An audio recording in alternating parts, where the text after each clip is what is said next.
I want to share something with you all that hit me in a way I didn't expect. I was always surrounded by the hustle of my dad's business. It was more than just a company, it was the lifeblood of our family. It paid the bills, put food on the table, and kept everything running smoothly. To most people, it probably seemed like we had it all figured out, but what they didn't see were the moments when the weight of that responsibility fell on my dad's shoulders. Those quiet nights when he'd be on the phone, his voice strained, as if he were holding the entire world up with just his words. One night, I overheard a conversation that left me breathless. My dad was speaking with someone who, for reasons I still don't fully understand, was throwing a wrench into everything he had worked so hard to build. I could hear the panic creeping into his tone, the kind that no one had ever let me see. In that moment, it hit me, what if all of this could come crashing down? The business, our stability, everything we knew. It wasn't just a fleeting worry, it was a stark, terrifying reality I wasn't ready to face. As the realization sank in, I felt an overwhelming need to do something, anything, to protect what my family had built. But I had no idea where to begin or what steps to take. All I knew was that I couldn't just stand by and watch it fall apart. This was my chance to step up, but the pressure was immense, and the future felt uncertain. How do you save something that's already on the verge of being lost? I could never have imagined how quickly things would spiral out of control after that night.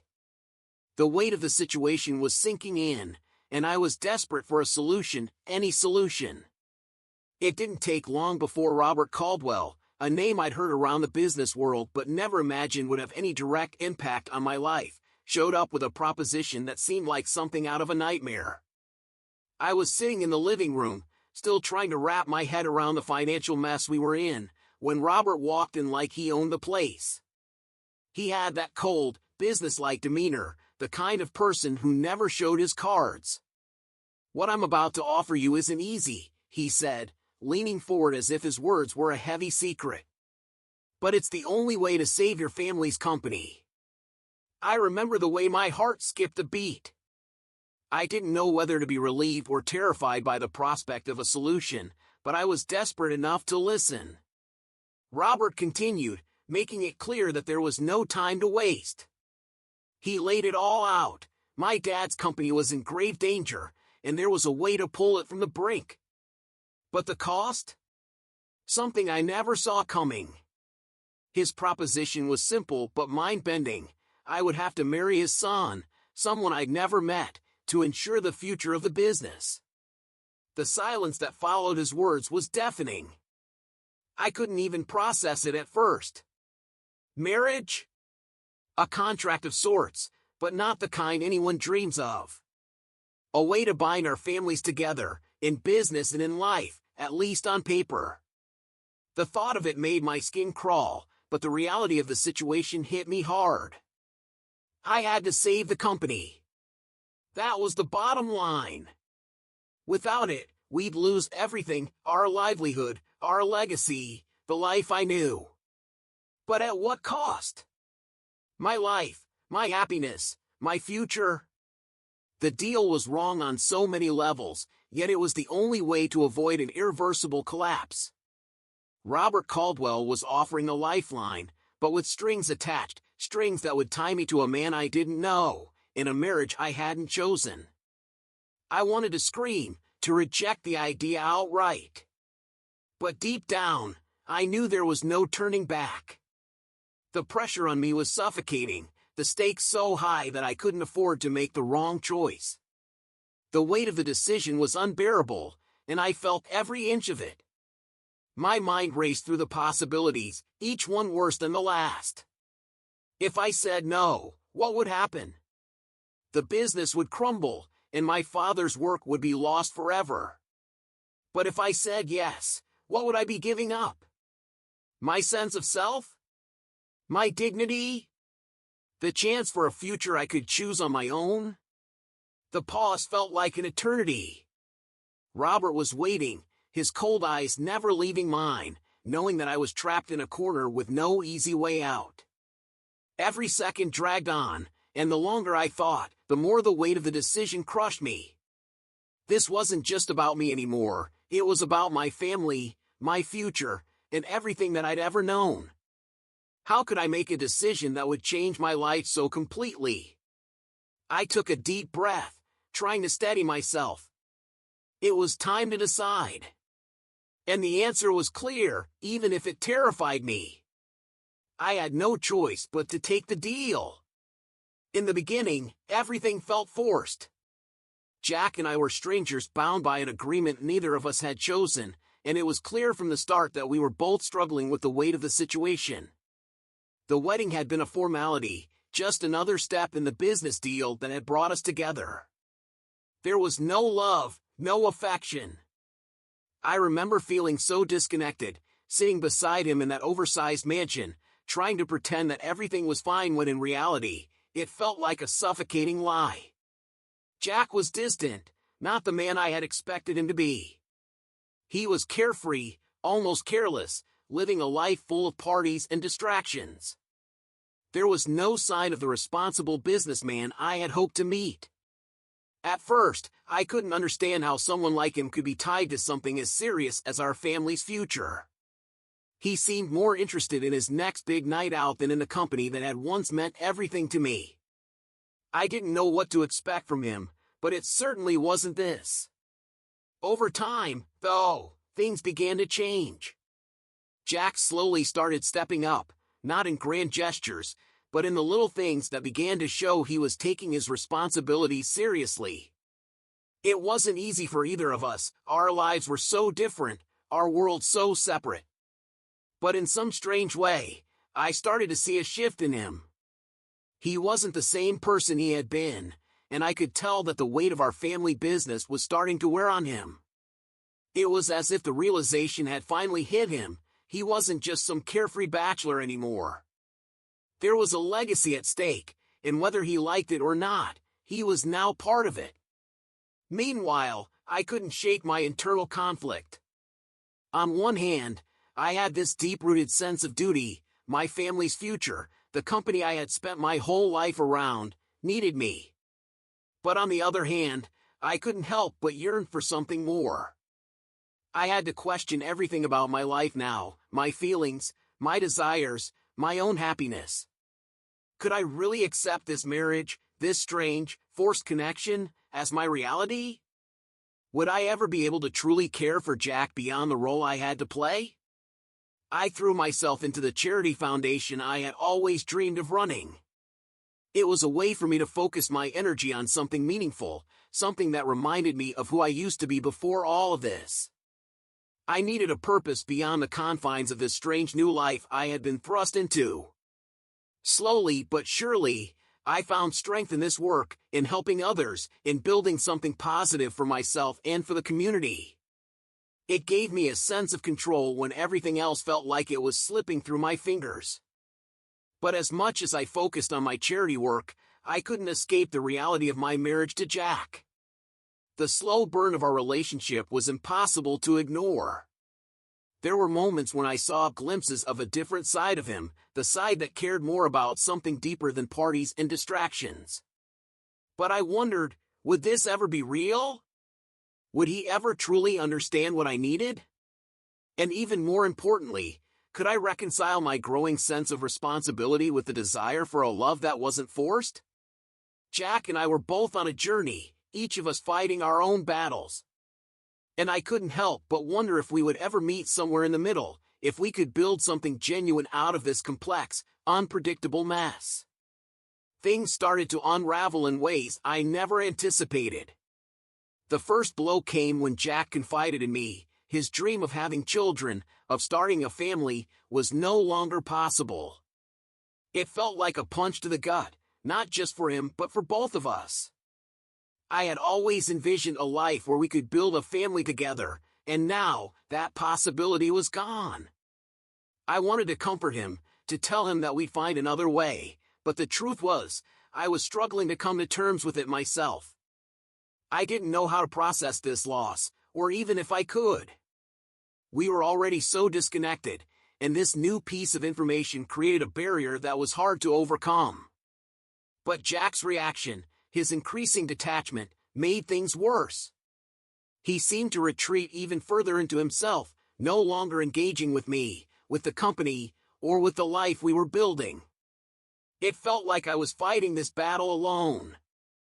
I knew I couldn't carry the weight of the family business on my shoulders forever, but at the same time, it was my responsibility to make sure it survived.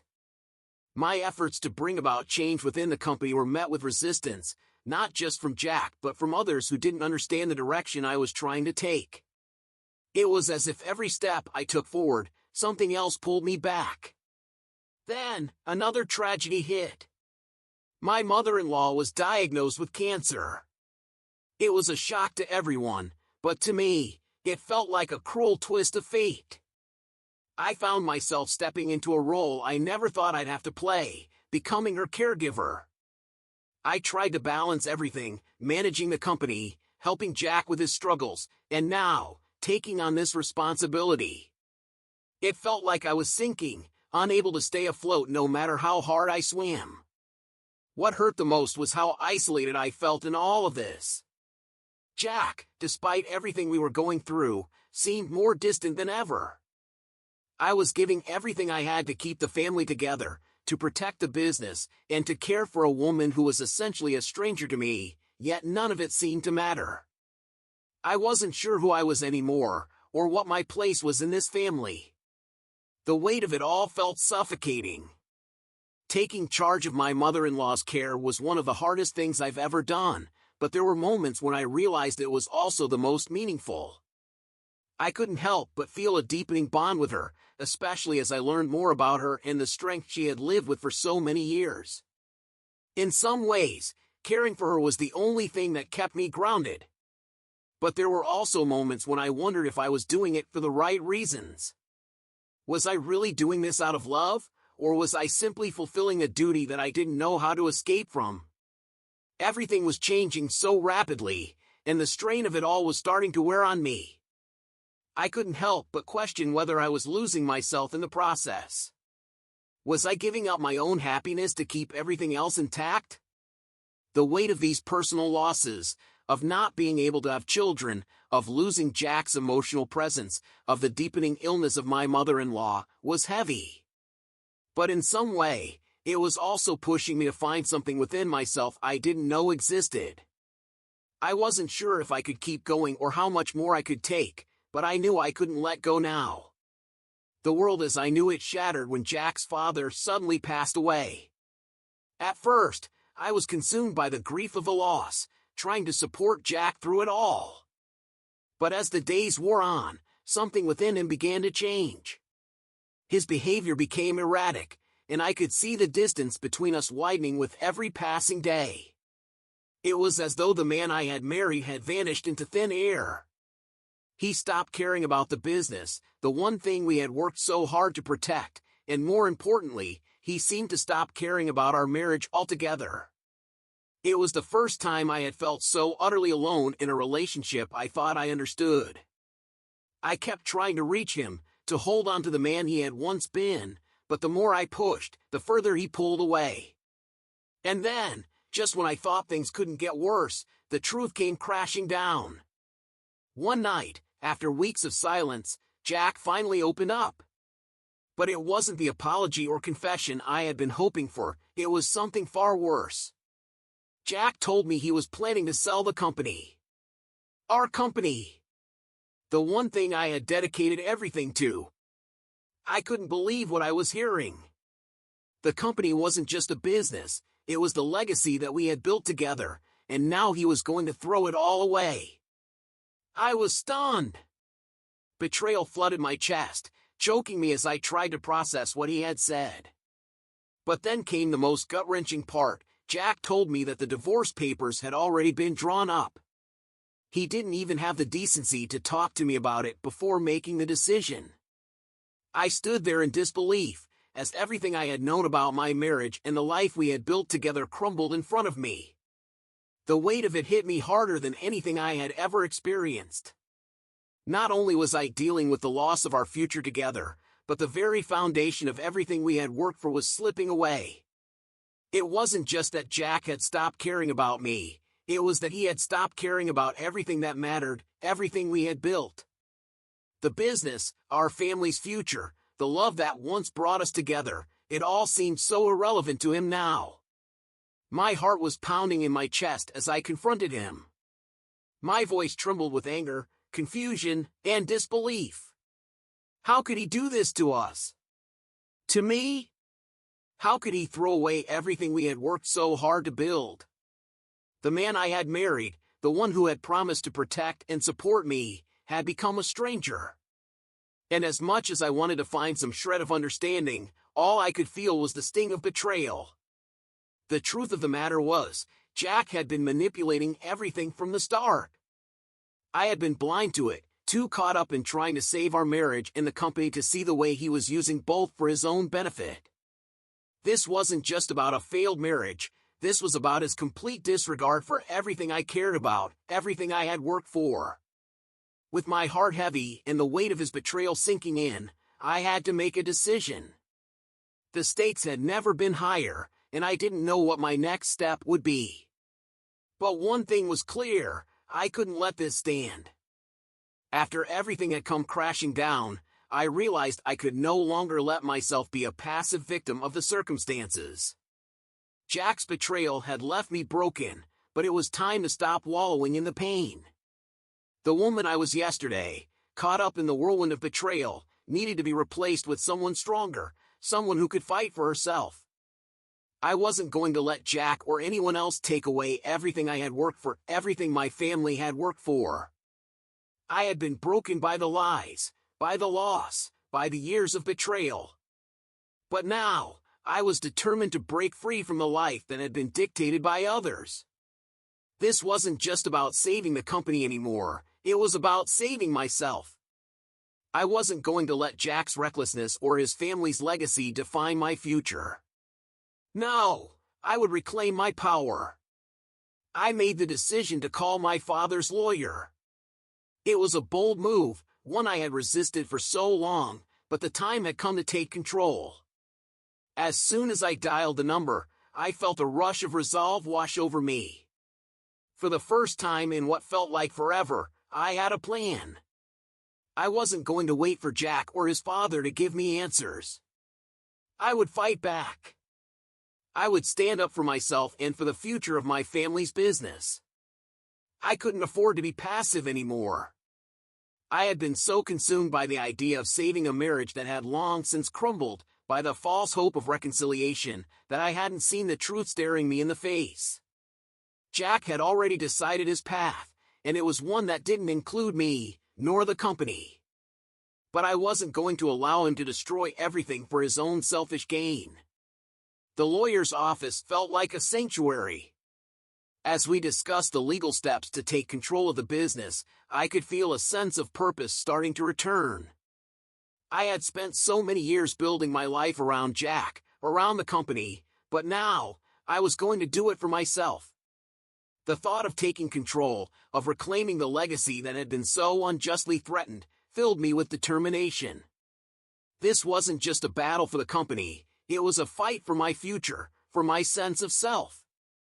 With every step I took, I felt a surge of strength. The world that had once been overwhelming and out of my control now felt more like a challenge I was ready to face head-on. The road ahead was unclear, and I knew there would be more hurdles, but I wasn't afraid anymore. I would confront Jack, confront his manipulations, and take back what was rightfully mine. In that moment, I knew the journey I had embarked on wasn't just about revenge or reclaiming a business. It was about redefining who I was, about taking back my power, my autonomy, and my place in the world. This was my turning point. No longer a woman on the sidelines, I was stepping into the spotlight of my own life, ready to fight for the legacy that was mine to keep.